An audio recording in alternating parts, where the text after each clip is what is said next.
What you gonna do? What you gonna do when they come for you? Bad boys, what you gonna do? What you gonna do? Hello everyone and welcome to Job Corps. I'm Petty Officer Romero. We have yet another lesson for you guys to absorb here for your distance learning. Also some material that when we get back, you'll probably want to review, new students and anything. We're going to have it ready to go for you. Today's topic, I think it's a pretty interesting one. I'm always looking for something to kind of keep you guys engaged. And I think this lesson will be something that you will enjoy or at least find interesting. That's right, workplace theft and violence. Now, you might think that, there's obviously a lot of different types of workplaces, and some might have less or more professional or different types of people, different types of mixes and all kind of elements that could lead to problems. Now, I actually worked when I was younger, short period of time when I moved to Los Angeles, where I lived for about 11 years. I worked for Prudential Insurance. It had its own police or security force, not police force, sorry, security force. And workplace violence was something that would happen occasionally. It had over 5,000 people on campus. So let's jump into right now some statistics that you might be interested in. According to the Bureau of Labor Statistics, 18,400 workers in the private industry experienced trauma from non-fatal workplace violence in 2017. Now, keep in mind, we're 2020 now. This might be an older document, but they don't always get this type of information together quickly enough for you to get up-to-date information in that same year. So we're going to go back to 2017, but it gives you an idea. These incidents required days away from work. Of those victims who experienced trauma from workplace violence, 70% were female.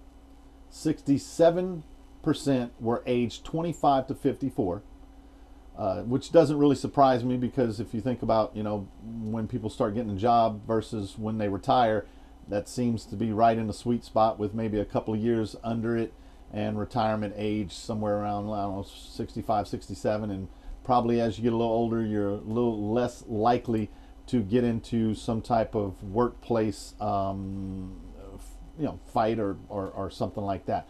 So so it's something to keep in mind.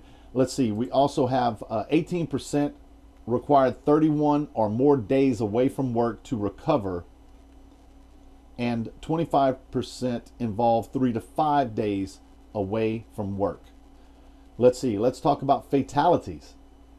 The Bureau of Labor Statistics says 458 U.S. workers were in workplace homicides in 2017. And those victims who died from workplace violence, 82% were male, 48% were white, 64% were aged 25 to 54, 21% were working in sales or related occupations, 19 were performing protective service activities, which is something that you guys would probably really want to pay attention to, because you're in the protective service industry, right? So so I think it's something that if you get into this industry, you're going to want to be aware of it. It does happen.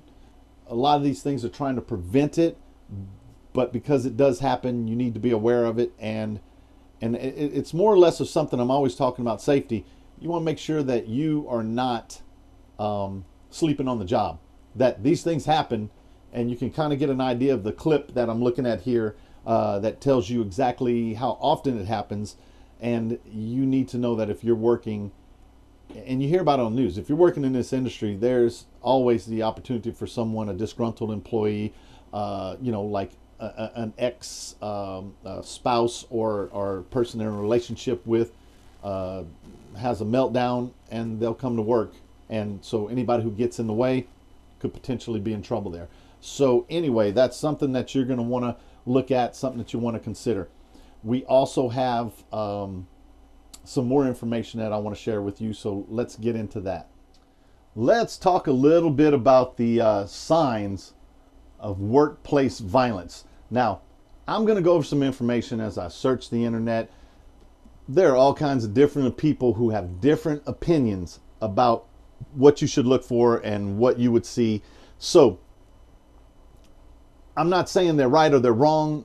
I think everything that someone tells you or information that you get has a place where you could say there's something you could take from it, but there's no real rock solid idea. You can have someone that's having a bad day, and that doesn't mean that they're about to go postal in the workplace. But you definitely want to keep an eye on these signs that people are advising.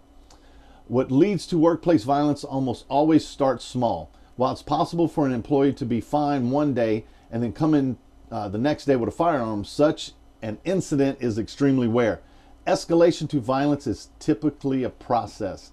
So usually there are warning signs of workplace violence, and often many of them before the individual actually commits a violent act. Let's look at 5 suggested warning signs to keep in mind when concerned about coworkers' behavior. A negative change in behavior. Okay, obviously, the earliest indicator of potential violence is significant negative change in their behavior. For instance, a coworker is typically friendly and easygoing, then either slowly or suddenly becomes rigid, withdrawn, something that's clearly happened to them to cause this shift. It could be anything from a change in medication, a sudden falling out with a fellow employee. I mean, it could be something that happened at home, or a difficult and upsetting incident in their personal life of any sort. This shift of behavior may only be temporary, and it very well may not lead anywhere close to the individual becoming aggressive or violent in their workplace. But it's always better to be overly cautious. It's always better if you can look at this from a cautious point of view, where, especially when you're dealing with security, you're the one that always has to be cynical. Okay, maybe if you're a coworker, you tend to be a little bit more, and generally as a security person, you're probably not going to have as much of an intimate relationship with the person as a coworker would. So a coworker could say, Dave's a really nice guy, but he has his moments, man. He comes in on Monday morning after his favorite football team loses, and he acts a little, he gets a little depressed or whatever. He's just having a bad day. But then, by Tuesday, he's fine. There's really nothing to worry about. Where a security person comes in and sees Dave behaving a certain way on Monday may say, this guy has a problem, because they don't intimately know the person that they're dealing with. So in this particular instance, sometimes the coworker can see these signs a lot better than a security person can. But still, okay. So increased level of passive aggressive actions. Most people will begin aggression on a very small scale, complaining to fellow coworkers, which again, not uncommon. Everybody has something to complain about at one time or another, even if it's just venting or getting something off their chest. So you have to be careful. There's a difference between someone who's about to engage in some type of workplace behavior that's not really good, and someone who's just aggravated with something going on at work. But anyway, start rumors about those in a position of authority, or even posting a stream of negativity aired at their workplace on the internet. This is something that you're starting to see more often as people become, as we become more of a social media society. People using social media as a way to express themselves about everything, what they feel about politics, or religious, anything. It's a way that when you're sitting at your house and you don't have anybody there to complain to, social media is an easy way out. And so, a lot of times, many times, the police can find people who are potentially going to do something, or after the fact, they find that it was obvious that this person was having a problem because they look at their social media and it was saying it. The problem with that is there's a bunch of people who don't do things and their social media looks kind of the same, right? You know, everybody has something to complain about, unhappy about it. Doesn't mean that they're going out and actually acting on their feelings. So the earliest signs of aggression, escalating violence, rarely confronted or investigated further. And this is what I was saying. You see all this stuff on the internet. It's not, people don't usually follow up on it. Co-workers might notice that these acts are usually concerning or unusual, but they remain silent. It's not their business, right? And I think that's, I don't know, sometimes we're taught it's not your business, and then other times you say, God, why didn't I do something? Again, it's so difficult. The signs are there, but the signs are also there for people who don't do things like this. And that's where the catch-22 comes in, because you can't go around preemptively arresting. And that's something that generally is discussed after incidents happen. You go to the person's social media, you see all kinds of things that they said, did, posted, that look like they were about, oh man, it's obvious this person was about to do something. Well, then where's the problem? Well, because the person, you can't just go arresting people because they're venting about their frustrations. When you take the one person who did something, you find thousands of other people who said similar things and did similar things and behaved in a similar way, but didn't act on it. So this is what you get caught up all the time, and you'll hear me discussing this in the misleading way that the media portrays stories, because the media is a business. Their business is to generate people coming to their sites, generate people coming to their, turning on their programming. And so you don't get that by saying, it's fine. You get that by stirring the pot. So what happens is they look at this and they say, why didn't the FBI do something? Why didn't the local police do something? Why didn't the police or the principal of the school do something? Well, first of all, there is nothing you can do about someone venting and using their First Amendment rights of expressing themselves until they actually do something. And it's the double-edged sword of having freedom, where you can't just go around arresting people because you think they might be capable of doing something. But then when the handful of people that do something, everybody thinks the writing was on the wall and something should have been done. So something, again, that it's just food for thought. Let's see, sense of hopelessness. Another big red flag is when employees or clients become vocal about hopelessness or powerlessness, when they move past blame into a sense of doomed circumstances. All right, so think about what they're saying there. When you get to the point where complaining turns into, like, you just feel that you lost hope. Nothing I can do about it. This thing that's happening at work, there's nothing I can do about it. It upsets me. It bothers me. But having said that, what can I do? What can I do? Work, they're not going to do anything about it. They're not going to change. I'm not going to get that promotion I was supposed to get. They already gave it to the other guy. And now you start getting into that sense of hopelessness. And from that, that's when people start feeling like if they have no hope, what can they do? So, and that's where, again, I'm always reluctant to say that's where the violence starts, because there's often times where the violence doesn't start there. But that is an indicator of where there is a problem or potential. And that's what it is, just potential. All right, so let's see here. We can also go into unreasonable demands. It is uncommon for an individual to become violent without feeling justified in their actions. What instigates a violent action is when someone feels they are in circumstances where they have to use violence in order to achieve their goal. One way to do this is to make outrageous or unreasonable demands. Now, listen to what they're saying. What they're saying is that if you make a demand that you can't possibly do, and let's put it on the most simple confrontation, one person against the other. You know what? If you, I don't want to make it extortion, but if you tell the company that you need them to give you your own office, and you're a receptionist, you know, or some entry level position. It now all of a sudden you made a demand that's just not even reasonable, and when they don't do it, you're basically just setting them up to fail, right? So now, what happens? Well, you have no leg to stand on. But then that's when you get into the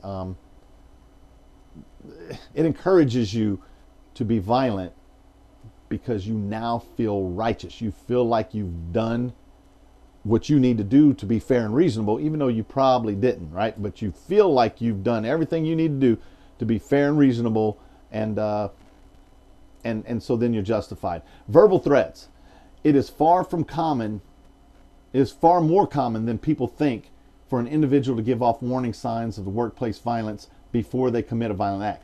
This is usually through verbal threats. If an employee plans to harm a fellow coworker or employee, for example, they might drop one of the multiple hints using it.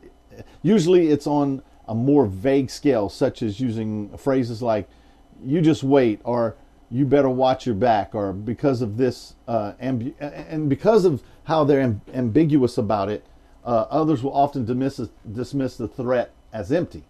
Verbal threats are known to be very powerful psychological tools for reaching a point of violence.